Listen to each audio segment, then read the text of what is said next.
That Whispers from Eternity reading that Steve chose to read today brought to mind a very interesting experience. A few years ago, probably 5 or 6 years ago, now I lose track, Ananda Crystal Clarity Publishing was going to publish our own version of the original edition of Whispers, which Master wrote the book, and then an editor, after Master died, an editor took it and essentially rewrote it and published that book through Self-Realization Fellowship.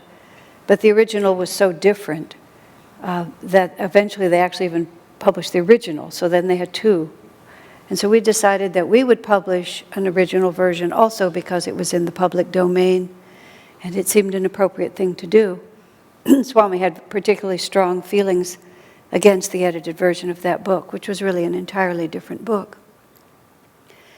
So in the marvelous Leela of Ananda when Swamiji was still living, they sent to Swami the proof pages of the printing of that book just so he could approve the design. It was the custom for him to always see it at the last. I believe there was some kind of a program going on, might have been Spiritual Renewal Week. Whatever it was, I happened to be at the village. I think it was Spiritual Renewal Week. So this book is very popular and they've already sold it.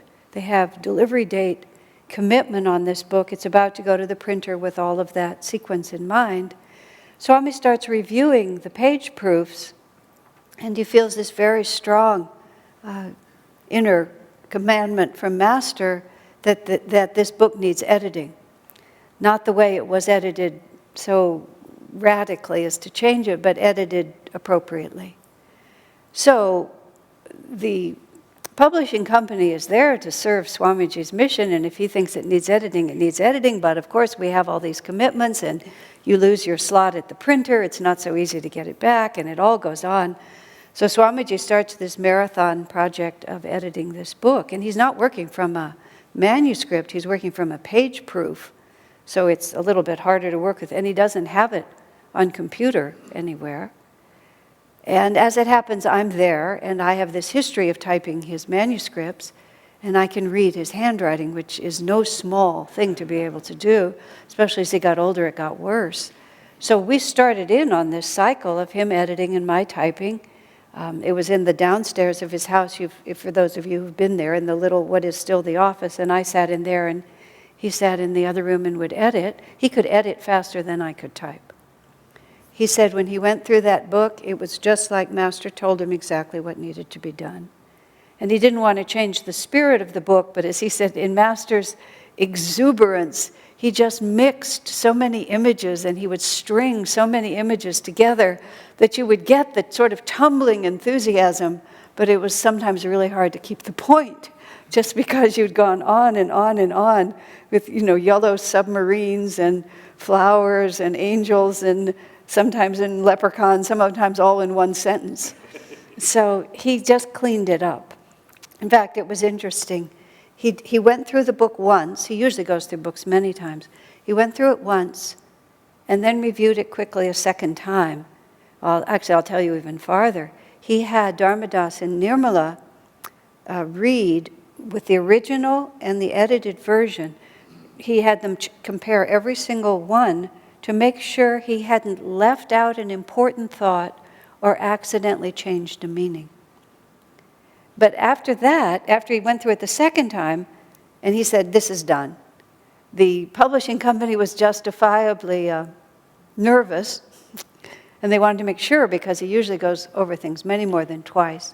But he was emphatic that this was it, because he said, if I go over it any more times, it will change the vibration from Master's vibration to mine. He said, and this is really Master's books. I've just helped him here.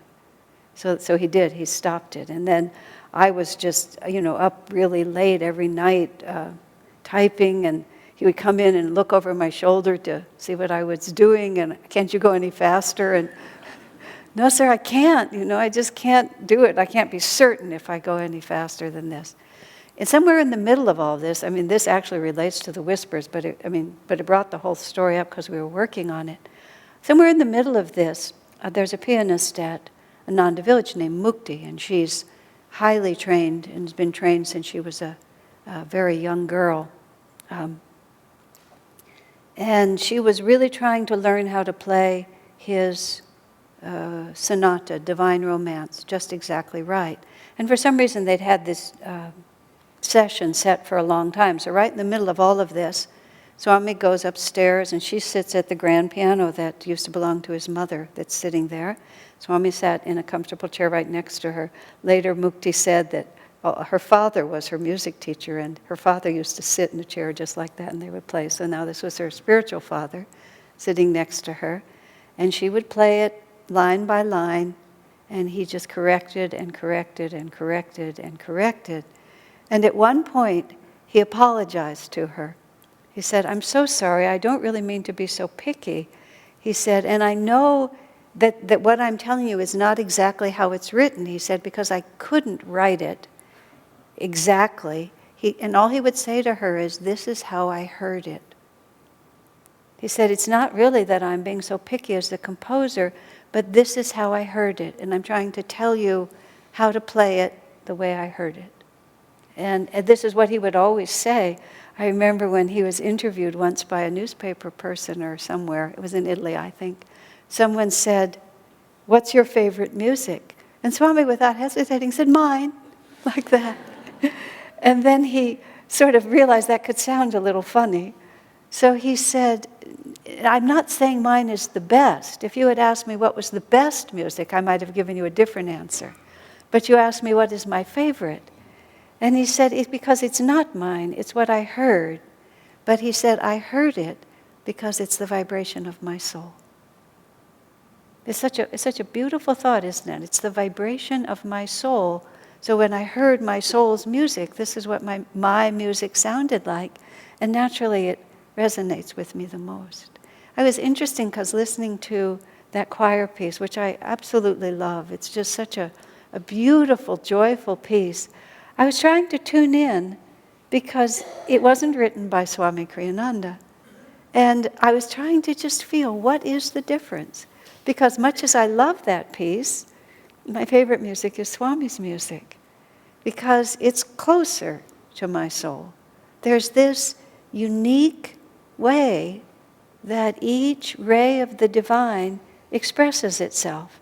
And it really isn't what is the best music, it's just what is my favorite. What is it that means the most to me? Well, going back to Mukti and that song, that was, as you can well imagine, that was a very, I just entered another world for the days that we worked on that book. I always think of it as being underground. I mean, his downstairs is not underground, but when you would go there, especially when you'd spend a long time there, I don't think I was actually sleeping there, but I felt like I never left. And so I just sort of felt like I entered this other world, and then we came upstairs and Mukti played the sonata, and then we went back in there. But afterwards, after Mukti and he had had that session with the music, I remembered that there was a whispers that spoke just to what Swami was saying. That was what Steve read this morning. And because I had, it was just all jumbled in my brain, but I went and found it and heard that beautiful sequence. I mean, many of you know that Stephen's also a professional musician, so of course that would be a natural one for him to choose. But just listening to that progression of what that really is, that you find that vibration which is truly your own. And it can translate into music. When Swamiji talked about writing the oratorio, he said that the experience he'd had in the Holy Land was complete within him. There was no artist's compulsion to translate experience into words or into music. But nonetheless, it came to him. The melodies just sang themselves to him. Often he would talk about how he would dream melodies, or he would wake up with melodies, and he had a little tape recorder, and he would whistle them into the tape recorder. When he first came home with the oratorio from Europe, He had this tiny little keyboard, about just an octave or two. It was really small. And he kept it with him for the sake of being able to do music wherever he was. He kept it in his suitcase.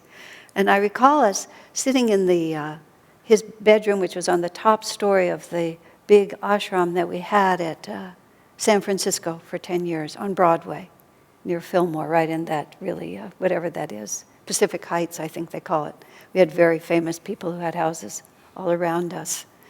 We always go into the best neighborhoods. Who are royal, but in the sense of Raja Yoga. Anyway, not in the sense that other people are. But up in there, and he was so thrilled. He was just so thrilled because this experience that he'd had of Jesus had now come to him as melody.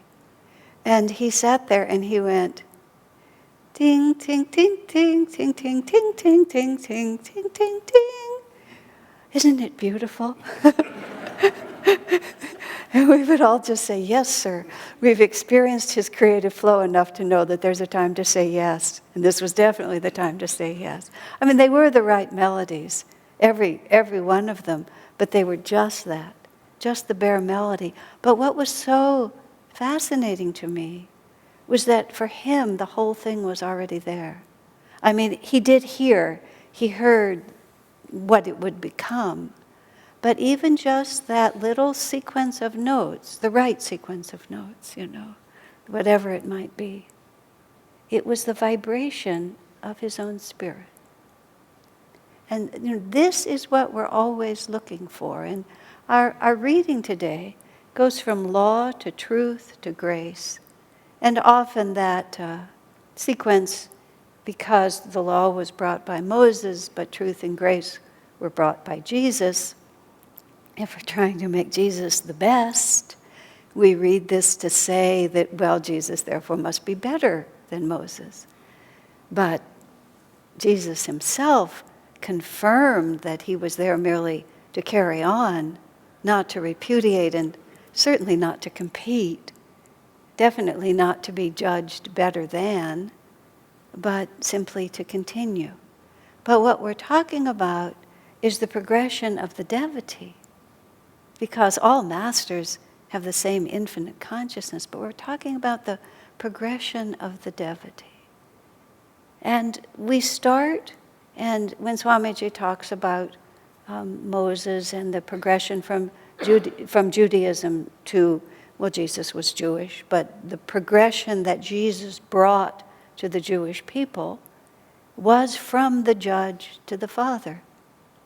And that was a progression in the history of religion on this particular planet within, the vague memory that we still carry of all that cycle.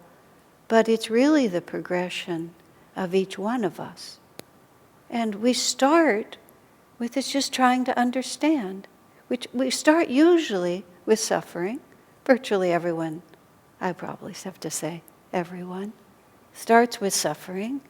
That we do something that isn't the correct thing to do according to the divine law. And we may at first think that that divine law is really in the form of, we project sort of out into the infinite, something a lot like us. And our narrow-mindedness and our unforgiving nature and our, if you make a mistake, these terrible things are going to happen to you, the way we deal with ourselves and with the people around us. We don't understand that there's no personal inclination to punish. It's merely when you put your hand onto a candle flame, the candle doesn't really have an opinion.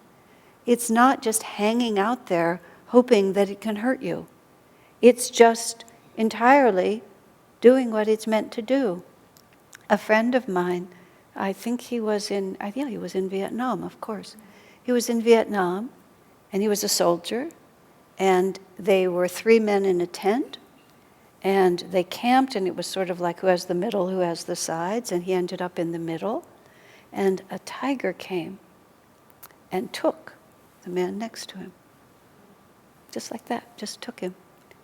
I remember when we were in India, one of our early trips, and we went to Vasishtha Gufa, which is a cave, beautiful, amazing cave up above Rishikesh. Swami Kriyananda took seclusion on the river there at a certain place, which is actually contradictory to what I'm about to say. And we were so entranced with that whole place, and a couple of the men were determined that they wanted to stay there and they wanted to spend the night out on the beach. And we're Americans, we think we can do anything. They wanted to spend the night on the beach. Our Indian guide, absolutely not, he said. Oh, we're tough, we don't mind, we'll just be really happy, we'll meditate at dawn, it'll be so great. No. It went on for several minutes, and he finally said, there are tigers here. He said, you can't possibly sleep out on that beach. And it was like, oh, we don't even think about that.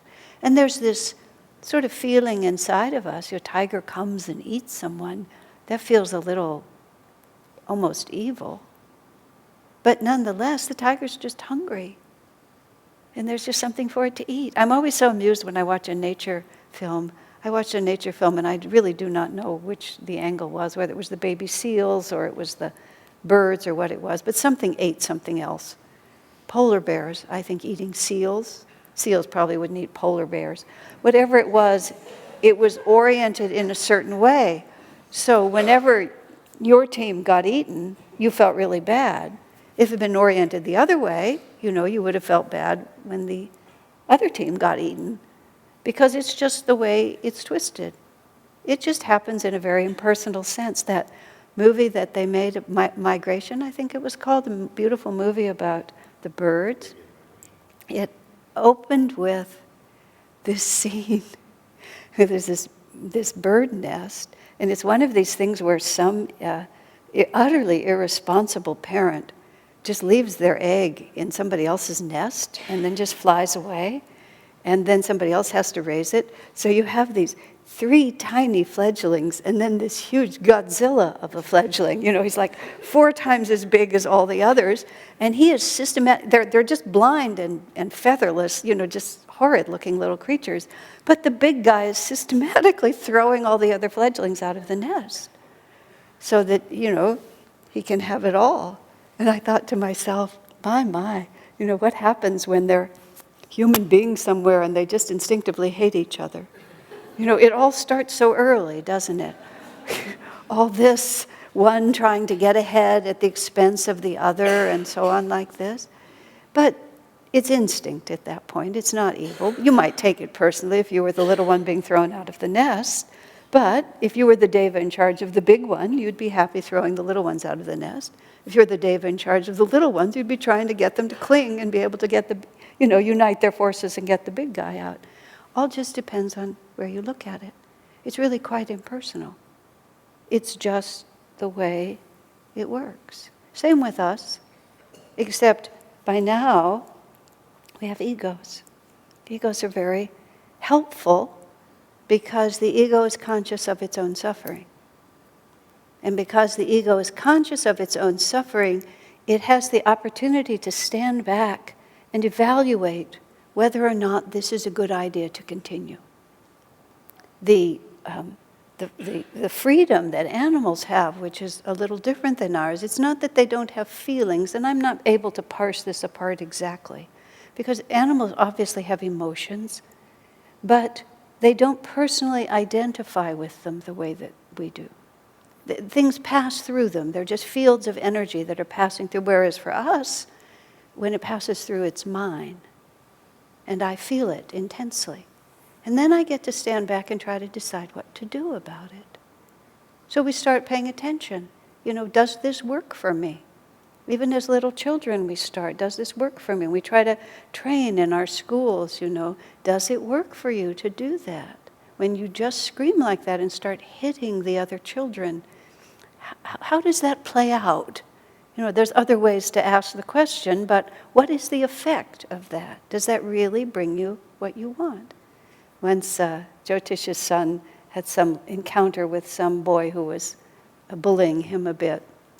And Jyotish was trying to help his son understand, that boy has some difficulties in his life and he really just wants to be your friend. And his son was honest enough to say, Daddy, I just don't want to be that good. Maybe that would be the right way to respond, but I don't really want to. And that's what we go through, isn't it? With children, it's just bald, because they don't have the sort of sense of protectiveness. With us, we play it out. I don't want to be that good.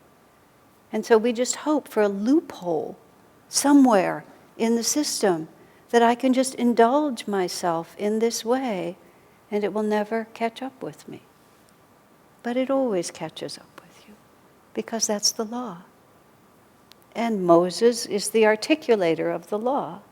And even at the time when the Jews were being liberated from Egypt and they had been a slave culture and they had no sense of their own morality because they hadn't been allowed to have one, Moses gave them the law. But Moses was a self-realized master. So he didn't give them the law with his iron fist. Of course, he gave them the divine law, and the divine ultimate law is always going to be love. It isn't like Jesus invented it, but at the time, it was necessary to articulate it that way. But only later did it get corrupted, and that's why Jesus came back, because the divine law is impersonal. And that was the essence of true Judaism. It was very impersonal, but not cold, just simply, it simply is. That appeals to many of us. You know, it's really, in an interesting way, very comforting. It's very comforting to know it just simply is. So whatever is happening, nobody's doing anything to anybody. Nobody. None of us. We appear to be doing all these things to each other, but we're not. It's just the divine law acting itself out. In a positive sense, when Swamiji had this vivid dream once when we were in that tremendous effort to liberate Master's teachings from the confines of a narrow definition. Master for the world was the theme that we used to fight that very important battle, which went on in the courts and in other places. But the battle was, Master belongs to the world. This is a divine teaching. No one could possibly own this. Swamiji said, you know, we are being called by a divine force to stand up for truth as we understand it. He said, but if we don't do it, someone else will. It's not really that I, myself, this one, I have my destiny. There's such an emphasis put now, and everybody has to find their mission in life. Really, most of us don't really have one.